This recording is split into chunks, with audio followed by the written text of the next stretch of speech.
Who is supreme God? ఈ question సత్యయుగంలోనే మొదలైంది. 6 మునుల వర్గాలు ఈ లోకంలో ఎవరు గొప్ప అని వాదిస్తుండగా ఆన్సర్ కోసం బ్రహ్మదేవుడి దగ్గరికి వెళ్తారు. అప్పుడు బ్రహ్మదేవుడు ఆలోచించకుండా మహాదేవా అని అంటాడు. అండ్ ఆయన గురించి మీరు తెలుసుకోవాలంటే అది కేవలం భక్తి శ్రద్ధలతోనే సాధ్యం. అతను భోలా శంకరుడు, పిలిస్తే పలుకుతాడు. భక్తి అనేది శివుడి కృప వల్ల వస్తుంది.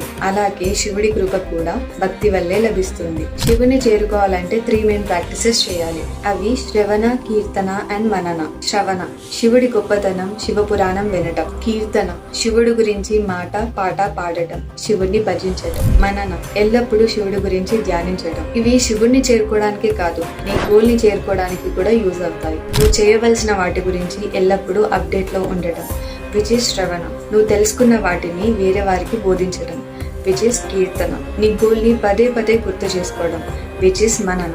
ఇలా ఈ 3 మెయిన్ ప్రాక్టీసెస్ చేస్తే మీరు ఏదైనా సాధించగలరు. నెక్స్ట్ పార్ట్ లో కలుద్దాం. హర హర మహాదేవ్.